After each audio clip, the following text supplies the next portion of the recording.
Mana shu falsifika bilet. Bilet nomeri ham yo'q, zakaz nomeri ham yo'q. Hammaga xayrli kech. Xo'p, sizlarga bu narsani ko'rsatmoqchiman. Qarang, bugunga telefon qilishyapti akalar hozir.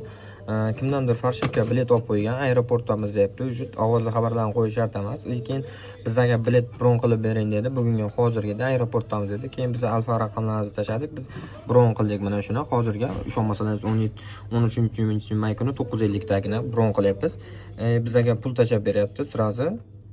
Qaranglar, hozir pulni ham ko'rsataman sizlarga. Tak. 14.200 so'mlik biletni oldi bugunga srochniga. Keyin biz so'rashyapmiz, nima bo'ldi debsak, xabarlarda aytishyapti. Keyin mana shu biletni olgandik aka deyapti. Bizlarni aldashdi. Biz biletimiz chiqmadi dedi Jukovskidan. Xuddi shu biletni biz 14 mingga yozib berdik. Ular 10 ming rublga olgan ekan. Ularga tashab berganini ham ko'rsataman. Даже tak загрузка qilib qoldi. Ular 10 ming rublga olgan ekan. Ular mana shunday bo'ladi. Do'stlar, ular 3 ming, 4 ming, 5 ming rubl arzon aytadi. Arzon ekan bularda bilet deb. Bilet olgandan keyin aeroportga borgandan keyin bileti chiqmay qolib, do'stlar, ana shunday sharmanda bo'ladi. Qaranglar, ularning familiya ismini bilsalaringiz. Mana do'stlar, ko'rasizlar, 10 ming rubl tashab bergan.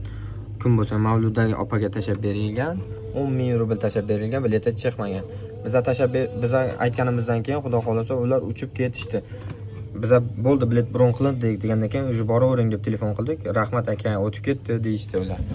Mana shunday holatlarga tushmaslik uchun do'stlar, ishonchli aviakassalardan bilet olishlaringizni tavsiya qilamiz. Aeroportga borib turib, alam bularda puli bor ekan, agar pulingiz bo'lmay qolganda bu holatda nima qilardingiz do'stim? U insonni nima deb so'ksalaringiz so'kardlaringiz, lekin do'stlar ishonchli videodan chiqib aviakassalar ko'rib tanigan insonlardan bilet olishlaringizni tavsiya qilaman.